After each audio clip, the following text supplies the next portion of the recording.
Good morning, good afternoon, good evening, whenever this reaches you. Yeah, I'm doing another YouTube video, finally.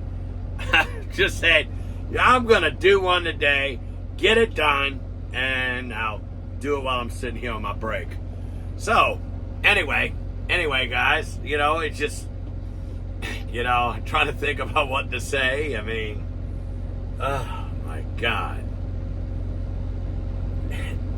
LSU, totally defenseless, meaning no defense at all. None whatsoever. They have none. They doesn't exist. Don't know where it went. But secondary, I think the secondary being DBU, I think that went out the door with Corey Raymond. I think that's gone. We're going to talk about that. Ain't to the shame. And that's all I'm going to say about that. That was a pitiful display in the Superdome yesterday. That was pitiful. Pitiful. When you make a journeyman quarterback at best, Baker Mayfield, you make him look like Tom Brady? You got problems. You got problems. Yeah, don't even get me started with West Jefferson. Don't even get me started with that. Turnovers and penalties will kill everybody.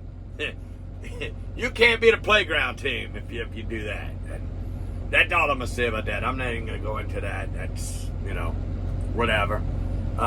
That's got to get straightened out. I know it's a new coaching staff. I know all that. Trying to get used to that, but come on, penalties and turnovers, that's the stuff you got to correct. That's as far as I'm going with that. I'm not going into that any further. I'm not even going to talk about it. Tulane Green Wave. And I'm going to lead off with them because you know why? Why not? They're the best. They're the best the state of Louisiana has to offer right now. And if their quarterback, Michael Pratt, doesn't get hurt, I think they beat Ole Miss. But LSU couldn't do it. But yeah, I think if they had Pratt, they win that game hands down. But other than that, one game, Tulane has been looking fantastic. They've done it again. I know they did sleepwalk a little bit in the first half against UAB, and UAB actually had the lead for a good bit of that game. But Tulane got the job done. They came back in the second half and pretty much at that point put UAB to sleep. Yeah, so they were able to put the game away. And but hats off to Willie Fritz and the Tulane Green Wave, and Michael Pratt's looking fantastic. I'll tell you that right now. He's looking fantastic. I'm actually going to bring him up a little bit later. And I'm going to bring up Jaden Daniels a little bit later. Because, I just wanted to do the good news first. I mean, seeing that the Green Wave are playing well. And they are. By far, they're the best football team, college or pro, in the state of Louisiana. So, it is what it is. You do what you got to do. And, I'm going to bring up some things because I want to talk about a possible long-term solution for the New Orleans Saints. But more than just a quarterback. But quarterback's be on the list. Don't worry about that. Quarterback will definitely be on the list. But, yeah, I mean, you lose Tajay Spears, you lose Nick Anderson, you lose some people. And it looks like Tulane just picked up right where they left off. It really does. Look, they just picked up right where they left off. And, it's a good thing. It's a good thing. But, yeah, asking a team in New Orleans to play at 11 a.m. I know I don't want to hear the excuse because LSU made the same excuse. Oh, Megan, just play at 11.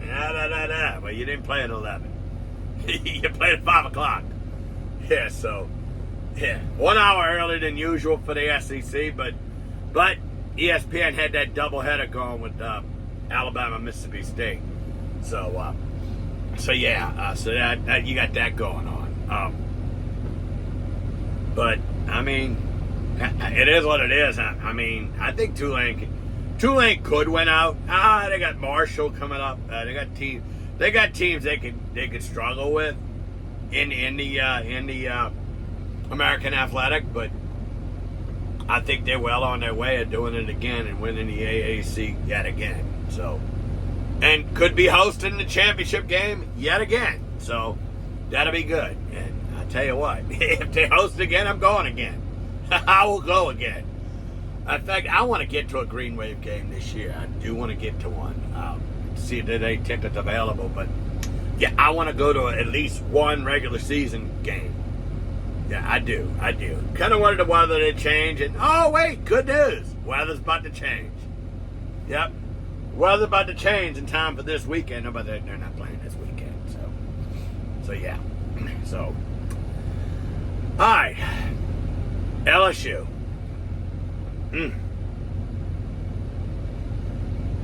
I haven't seen a defense play this bad since the mid-90s. Since LSU had a terrible team back in the mid-90s. That was the last time we seen them this bad on defense. I don't know what happened. I do know what happened to the secondary. That I do know. What happened to the rest of the defense Saturday against Ole Miss? I don't know. I don't know. I sure don't know. But they're not DBU anymore. I don't know if they're going to get it back anytime soon. But I got a feeling DBU went out the door the second Corey Raymond went out the door. And, that's right, LSU people that didn't want to hire the guy that was at Lafayette. Yeah, you didn't want to hire him. But at least we'd still have Corey Raymond.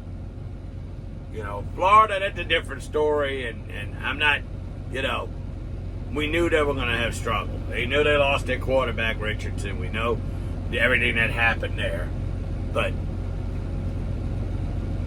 LSU lost Corey Raymond. Sorry, Richardson wasn't me. Corey Raymond, that was the day.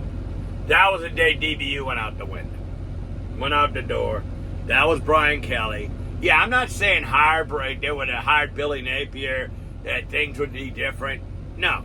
Secondary might be different, because you'd still have Corey Raymond coaching it, but other than that, no. I'm not gonna go think that Napier could be doing any better.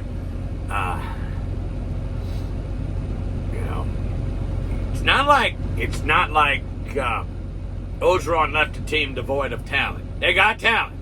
They got talent on defense. Not showing up. It's not showing up in the X's and O's. It's not showing up in the plays. That's where the problem's coming in. It's not showing up. That's big. And it's a big deal. It's a big deal. It really is a big deal.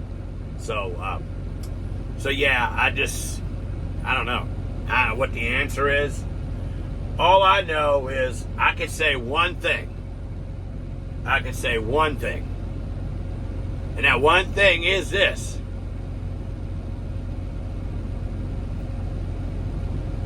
Why did they go conservative on that second to last drive?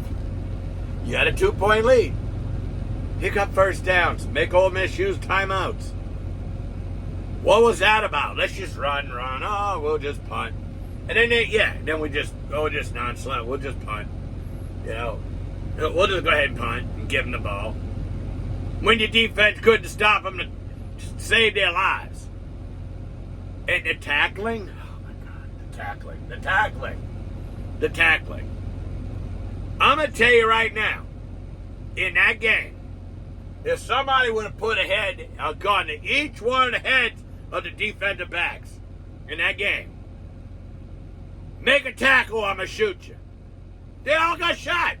They all would have gotten shot. Make a tackle or I'll shoot you. They would have gotten shot.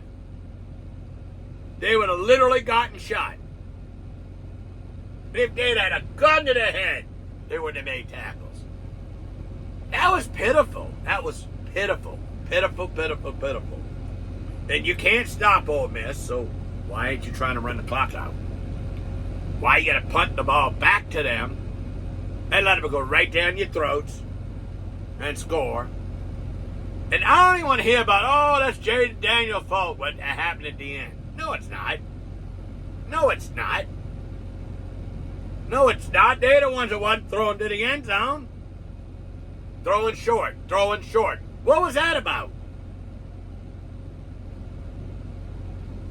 Denbrock was calling plays at the end of that game like Pete Carmichael.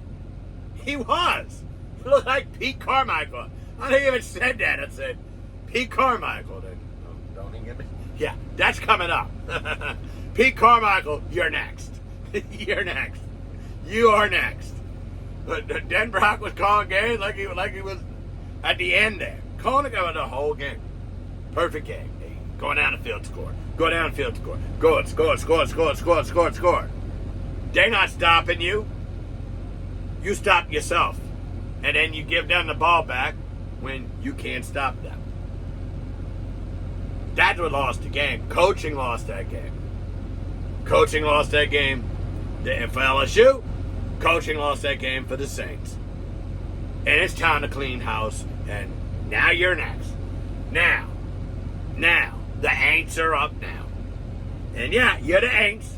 Because you ain't looked like a pro team yesterday. I don't know what that was. Even defense. I mean, when you take a Baker Mayfield and you turn him into what Tom Brady looked like with the Buccaneers. Something's wrong with that picture. Something is wrong with that picture. I'm sorry.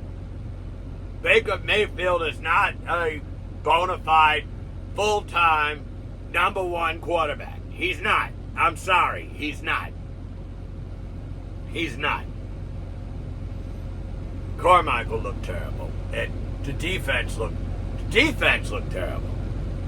I thought I was looking at a replay of the LSU game when it came to the defense of the Saints. That was terrible. That was a terrible display. I'm sorry. Carmichael, he can't call plays away from Sean Payton. But you know what? You know what it comes down to? You know what it comes down to? Well, one, we knew about Derek Carr. We knew he was going to be a short-term solution, sort of short-term gap. He's not even that right now. So, I don't know what to say. I don't know what to say about that. He's not even a that right now. But, I mean, but you know who's playing just as bad as he is? Joe Burrow. Joe Burrow is playing. But Joe Burrow, well, they might both have excuses. Joe Burrow's got the bum calf. Carr's got the bum shoulder. And it showed up in the game. He shouldn't have been playing. But it is what it is. You do what you got to do, and you go from there. But what needs to happen now? Well, what needs to happen immediately? If I was Gail Benson, and I would have called Loomis and Allen into her office this morning. First thing. The first words out of my mouth.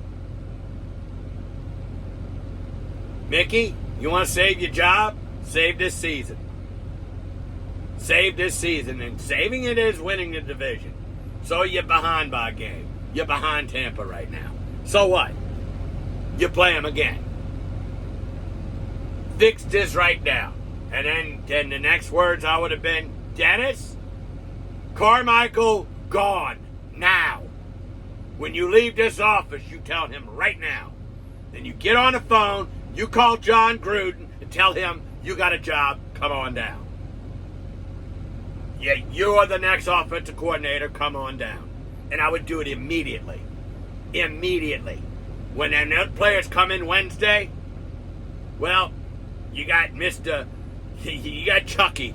And I want him to coach like Chucky. Actual Chucky, like he always coaches. Be Chucky. Get in there, get in their faces, do what you got to do. And I say, that's the only way you're saving your job. He's got to go right now.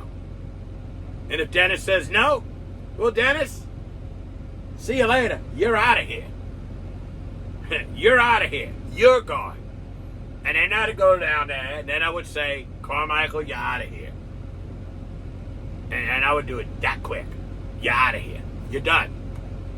You're done. You know what this comes down to? They should have cut ties with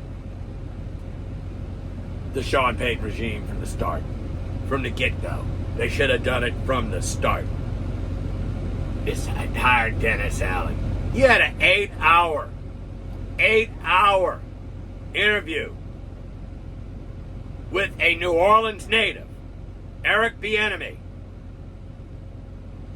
You should have gave him the job. He should have got the head coach job. You should have cleaned house. You should have let Eric bring in whoever he wanted to be the offensive, defensive coordinators. Let him be the head coach. That's what you should have done. But no, we can't do that. No, we can't do that. No. The man's more than qualified. And he's a New Orleans native. And I think he'd have been perfect for the job. He'd have been perfect. But no, we want to hold on to a semblance of the Sean Payton regime. It's like, that was a mistake. That was the mistake. Because I'm thinking at this point, it's time to clean house. I think Loomis needs to go too. I think it's time to start over. Jeff Ireland's got to go. The drafts have been horrendous. And the whole Sean Payton, the whole Loomis regime, they've had 2 good drafts. That's it. 2. Out of how many drafts? How many drafts now? Almost 20 years of drafting? Yeah, 2 good drafts. Yeah, 2. Yeah, 2. That's it. You had the one that brought in, Lattimore and Ramczyk and Kamara, and yeah, that was a good draft. Well, but in between you've had these Peyton Turners and Davenports and all this other crap bowler that you've been doing, and not working at all. You know, and then you had the one when Peyton first started. You had to draft that. And then you also brought in Drew Brees and stuff. Derek Carr's not Drew Brees. Derek Carr was never intended to be Drew Brees. He was never to be the permanent solution. And now I'm coming to what I was going to get into. You got Michael Pratt at Tulane. You got Jaden Daniels at LSU. You got other quarterbacks too. It's going to be a quarterback-loaded draft. Jake Hayner, well, whatever. You can still let him be on the team. That's fine. Let him be on the team. I'd be getting me another quarterback, a full-time quarterback. But I wouldn't do it with Dennis Allen. He's got to be gone. That whole Peyton stuff, crapola, that's got to be gone. Go get a young offensive mind like you did when Sean Payton was young. When you first brought him here. That's what you got to do again. Go get somebody like that. And I wouldn't keep Jeff Ireland. I wouldn't even keep Loomis at this point. If you want to promote him to like president, vice president of the club or something like that, keep him in the front office, that's fine. Kai Harley should be your general manager. I'm sure he could do more than just cap. I'm sure he could do more than just a cap. I'd let him stay. The scouting staff, gone. The Jeff Ireland, gone. Every coach, gone. Yeah, I mean, it's clean house time. Clean house, start over. We could wait. You got to get it right. And oops, I forgot about that. And that music box shut off. And I just missed getting off my break in time. Oh well. Oh well, 31 minutes. Oh well. Oh well. You know, it is what it is. I just got on a roll here. And, yep. Alright. So, on that note, I'm going to have to actually get out of here anyway. But, of course, Koike, as always, I love you. And, yeah, I got a game Thursday night, so I may be calling off Bayou State Sports Saturday this Saturday, instead of me trying to work Friday morning after doing a game Thursday night. So, but as I always say, God willing, I'll talk to you in a little while. Bye now.